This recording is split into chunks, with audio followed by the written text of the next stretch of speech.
നമുക്ക് ഉപ്പുമാവ് എങ്ങനെയാണ് തയ്യാറാക്കുന്നതെന്ന് നോക്കാം. റവ കൊണ്ട് വളരെ എളുപ്പത്തിൽ ഉപ്പുമാവ് എങ്ങനെ സോഫ്റ്റായി ഉണ്ടാക്കാമെന്ന് നോക്കാം. അതിനായിട്ട് ആദ്യം തന്നെ 1 കപ്പ് റവ ഒരു പാനിലിട്ട് നന്നായിട്ടൊന്ന് വറുത്തെടുക്കണം. കടയിൽ നിന്ന് നമ്മൾ വറുത്ത റവയാണ് വാങ്ങിച്ചതെങ്കിലും ചെറുതായിട്ടൊന്ന് ചൂടാക്കിയിട്ട് വേണം അത് ഉപയോഗിക്കാൻ. എങ്കിലും അതിൻ്റെ ടേസ്റ്റ് നമുക്ക് കറക്റ്റായിട്ട് കിട്ടത്തുള്ളൂ. റവ വറുത്തെടുക്കുമ്പോൾ ബ്രൗൺ കളർ ആവാതിരിക്കാൻ പ്രത്യേകം ശ്രദ്ധിക്കണം. തീ കുറച്ച് വെച്ച് നന്നായിട്ടൊന്ന് റോസ്റ്റ് ചെയ്തെടുക്കാം. ഏകദേശം 2-3 മിനിറ്റ് കൊണ്ട് ഈ റവ നന്നായിട്ട് റോസ്റ്റായി വന്നിട്ടുണ്ട്. ഈ റവയുടെ കളർ മാറി ഒരു ചെറിയ വെള്ള കളറിലോട്ട് മാറിയിട്ടുണ്ട്. അതാണ് അതിൻ്റെ പരുവം. ഇനി ഈ റവ നമുക്ക് വേറൊരു പാത്രത്തിലേക്ക് മാറ്റി വയ്ക്കാം. ഇതിനകത്ത് തന്നെ വെച്ചിരുന്നാൽ കരിഞ്ഞു പോകും. ഇനി മറ്റൊരു പാനിൽ 1 ടേബിൾ സ്പൂൺ വെളിച്ചെണ്ണ ഒഴിച്ചു കൊടുക്കാം. വെളിച്ചെണ്ണ ഒന്ന് ചൂടാകുമ്പോൾ അതിലേക്ക് 1 ടീസ്പൂൺ കടുക് ചേർത്ത് കൊടുക്കാം.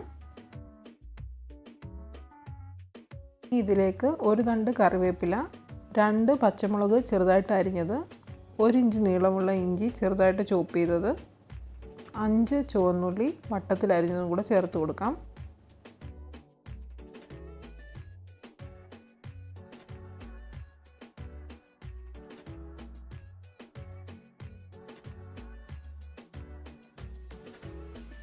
ബ്രൗൺ കളർ ആവേണ്ട ആവശ്യമില്ല. ചെറുതായിട്ടൊന്ന് വഴണ്ട് വരുമ്പോൾ ഇതിലേക്ക് 1 ക്യാരറ്റിൻ്റെ പകുതി കൊത്തി അരിഞ്ഞത് ചേർത്ത് കൊടുക്കാം.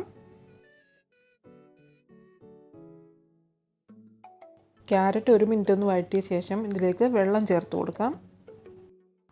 നമ്മൾ റവ എടുത്ത കപ്പിൽ 1.5 കപ്പ് വെള്ളമാണ് ചേർത്ത് കൊടുക്കേണ്ടത്. 1 കപ്പ് റവയ്ക്ക് 1.5 കപ്പ് വെള്ളം.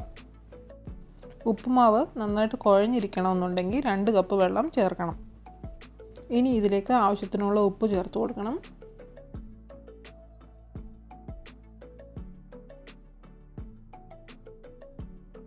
ഇനി ഈ വെള്ളം നന്നായിട്ട് തിളച്ച് വരുന്നത് വരെ വെയിറ്റ് ചെയ്യാം.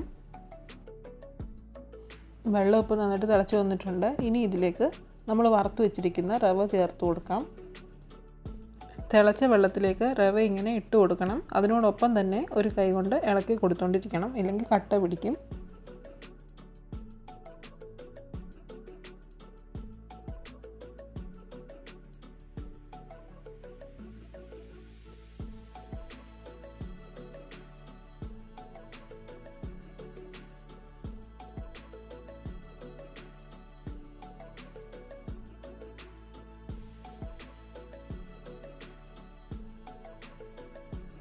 എല്ലാം നന്നായിട്ടൊന്ന് ഇളക്കി യോജിപ്പിച്ചതിന് ശേഷം ഒരു 5 മിനിറ്റ് നേരം അടച്ച് വെച്ച് വേവിക്കണം. ഫ്ലെയിം കുറച്ച് വെക്കാൻ പ്രത്യേകം ശ്രദ്ധിക്കണം. ഇതിപ്പോൾ 5 മിനിറ്റ് കഴിഞ്ഞിട്ടുണ്ട്. അടപ്പ് മാറ്റിയതിന് ശേഷം നമുക്കൊന്ന് ഇളക്കി കൊടുക്കാം. വളരെ എളുപ്പത്തിൽ തയ്യാറാക്കാവുന്ന, ബാച്ചിലേഴ്സിനൊക്കെ എളുപ്പത്തിൽ തയ്യാറാക്കാൻ പറ്റുന്ന ഒരു ഉപ്പുമാവാണ്. എല്ലാവരും ഒന്ന് ട്രൈ ചെയ്ത് നോക്കണം. നിങ്ങൾ ആദ്യമായിട്ടാണ് എൻ്റെ ചാനൽ കാണുന്നതെങ്കിൽ സബ്സ്ക്രൈബ് ചെയ്യാനും വീഡിയോ ഇഷ്ടമായെങ്കിൽ ലൈക്ക് ചെയ്ത് ഷെയർ ചെയ്യാനും മറക്കരുതേ. അടുത്തൊരു ഈസി റെസിപ്പിയുമായി കാണാം. Thanks for watching.